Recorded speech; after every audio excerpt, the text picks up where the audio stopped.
El cerebro y la mente, una realidad y un enigma.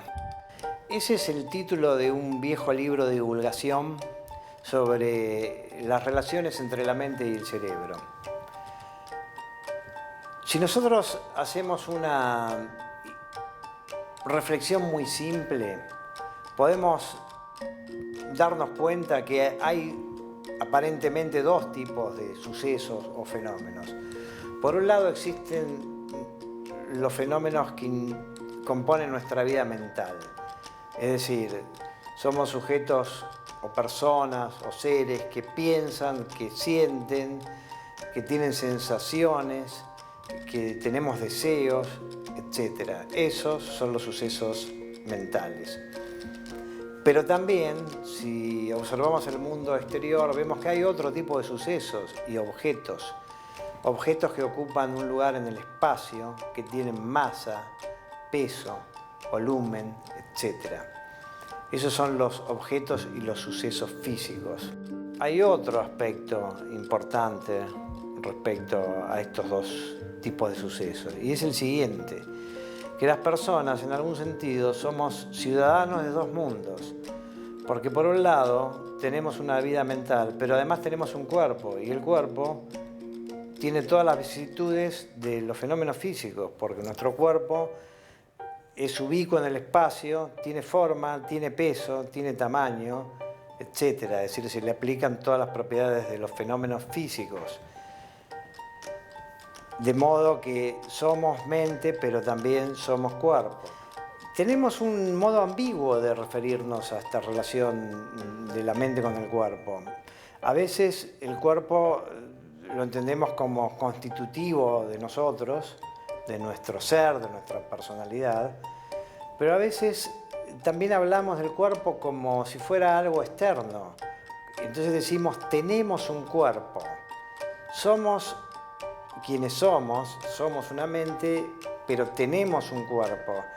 Esa sutileza entre ser y tener es lo que lo llevó a Descartes, al filósofo francés René Descartes, hace 4 siglos, a una importante reflexión que dio lugar a muchos de los problemas que se conocen posteriormente como el problema mente-cerebro. Básicamente Descartes comenzó con una pregunta simple y profunda. Se preguntó, ¿quién soy? Imagino que soy Descartes y me pregunto, ¿quién soy? Y Descartes lo que empezó a responderse es, podría identificarme con mi cuerpo, pero sin embargo, me puedo imaginar siendo yo y teniendo otro cuerpo, y es más, hasta podría imaginarme siendo yo aún sin tener un cuerpo. Ahora, lo que no puedo imaginarme, y trato de parafrasear a Descartes, es siendo yo, pero sin tener mi mente. Si yo me imagino que soy un cuerpo sin mente, ya no soy yo. Entonces él llegó a la conclusión de que básicamente era una esencia pensante o una sustancia pensante. De ahí viene la famosa doctrina conocida como dualismo o teoría de las dos sustancias. Básicamente Descartes lo que dice es que existen dos géneros de cosas en el universo, o como él en su terminología señaló, dos sustancias. La sustancia extensa, que refiere a los objetos y sucesos físicos, extensa porque se despliegan en el espacio, y la sustancia pensante, que corresponden a nuestros pensamientos, sensaciones, voliciones, pasiones, etc., es decir, al conjunto de nuestra vida mental. De modo que llegamos a un problema: cómo dos cosas que se nos aparecen como esencialmente diferentes, el cuerpo y la mente, pueden relacionarse y pueden vincularse y pueden relacionarse de manera tal que una influya sobre la otra. Descartes dio su versión y formuló una tesis para resolver este problema, pero muchos filósofos que le sucedieron entendieron que en esta posición de dualismo interaccionista había más problemas que soluciones.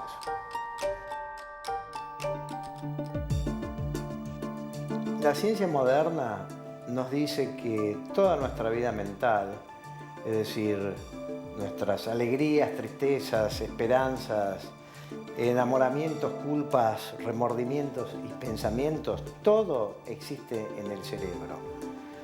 Como diría el escritor Chesterton, todos los misterios de la memoria y las agonías del anhelo, todo eso existe en el cerebro. Ahora esto plantea una serie de problemas, porque si todo existe en el cerebro, ¿de qué manera existe en el cerebro? Y nuevamente, ¿cuál es la relación entre el cerebro, en donde reside todo eso que hace nuestra vida mental, y la vida mental en sí misma? Muchos filósofos posteriores a Descartes y muchos neurocientíficos modernos han considerado que la tesis de Descartes de que puede existir mente sin cerebro es una tesis que parece más una doctrina religiosa que una tesis que se aplique al mundo científico. Lo que nos muestra la ciencia contemporánea es que sin cerebro no hay mente. Entonces, ¿cómo queda esta cuestión de que hay aspectos del mundo físico y aspectos del mundo mental? Bueno, hay una teoría un poco más contemporánea que sigue siendo dualista, pero en lugar de plantear lo que era el dualismo de sustancias, plantea algo que se ha denominado el dualismo de propiedades. Y lo que sostiene el dualismo de propiedades es que los sucesos mentales, en rigor, son generados por el cerebro. El cerebro vivo es un sistema material que genera una serie de productos, algunos de carácter físico, pero otros de carácter inmaterial. Esos son los sucesos mentales. A diferencia del dualismo de sustancias, para el dualismo de propiedades no hay mente y no podría haber mente si no hay cerebro, porque el cerebro es el soporte de la mente y es donde producen las cosas. Pero sin embargo sigue siendo dualista en este sentido. Cuando el cerebro funciona, produce cosas que no son materiales. Ahora bien, hay muchos científicos que adhieren al ideal de objetividad de las ciencias que se siguen de alguna manera rebelando contra la idea de hablar de sustancias o de propiedades inmateriales. Sea que se hable de sustancias o sea que se hable de propiedades, no les gusta porque no cuadra en su cosmovisión objetiva del universo que exista lo inmaterial.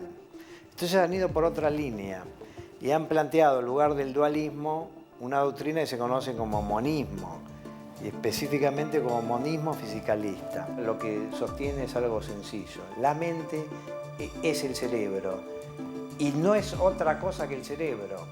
Ellos no dicen la mente está causada por el cerebro, pero es algo distinto, sino que mente y cerebro en realidad son la misma cosa.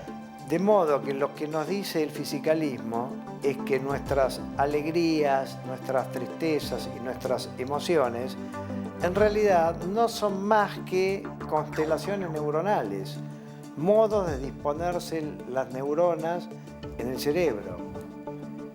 De modo que llegamos a una especie de aporía mental, porque por un lado tenemos el dualismo, que nos dice o que la mente es una sustancia inmaterial, o que el cerebro produce milagrosamente, entre comillas, propiedades inmateriales, lo cual es difícil de concebir.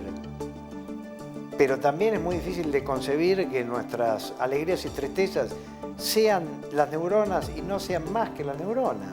Entonces llegamos a una conclusión. Parece que cuando Descartes planteó el dualismo, planteó un problema y todos los intentos de solución nos vuelven a dejar en una especie de callejón sin salida. Porque el dualismo nos trae problemas, pero el monismo que pretende solucionarlos nos vuelve a traer más problemas que nos dejan perplejos ante la evidencia de que hay algo entre la mente y el cerebro que sigue sin resolverse y por lo tanto hay un enigma.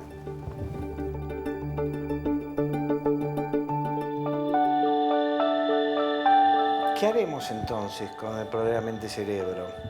Bueno, tampoco en eso los diferentes filósofos y científicos se ponen de acuerdo. Porque por un lado hay quienes piensan que este es un problema que tiene solución y que hay que insistir en buscar nuevos conceptos para tratar de conciliar esta disimilitud de origen entre lo mental y lo físico, en este caso el cerebro. Pero hay otros que son más escépticos, que piensan que este problema no tiene solución porque es intrínsecamente insoluble. Y piensan algunos aún más escépticos que nunca la va a tener la solución, porque quizás esa solución escapa a los límites de nuestra comprensión. Ellos se razonan de esta manera. Hay cosas que vienen, por ejemplo, de A3. Hay 3 estados de la materia.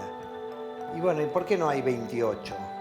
El arquitecto del universo de alguna manera determinó que la materia tiene esa cantidad de estados. El arquitecto del universo de alguna manera determinó que hay 2 géneros de cosas, lo mental y lo físico.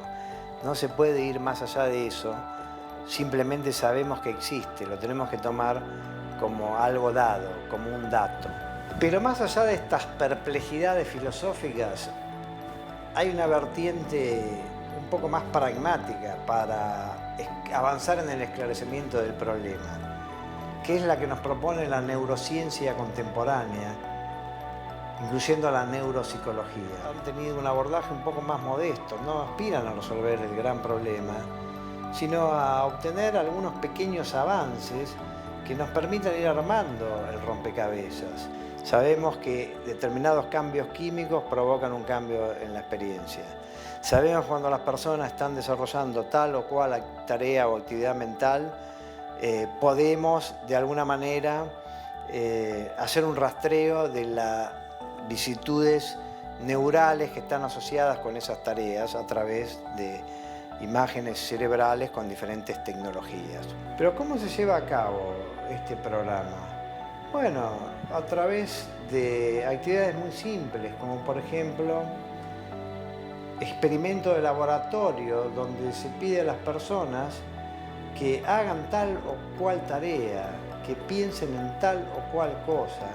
Entonces lo que se monitorea es cuál es la actividad cerebral asociada a cada uno de esos eventos mentales. Dicho en otros términos, se parte de una idea bastante simple. Dado un evento mental, hay una neurología subyacente que lo identifica. Entonces se trata de poder aspirar a una especie de catálogo que vincule los diferentes sucesos mentales con sus respectivas neurologías subyacentes. De modo que podemos plantearnos el problema del cerebro desde una perspectiva filosófica y probablemente lleguemos a un callejón sin salida. Pero cuando lo planteamos de una perspectiva práctica, podemos avanzar de otra manera, a partir de pequeños trazos, de pequeñas pinceladas, se puede ir armando el gran rompecabezas que ha preocupado a más de una generación de filósofos bajo la pregunta cómo es que el cerebro se relaciona con la mente y cómo es que la mente se relaciona con el cerebro.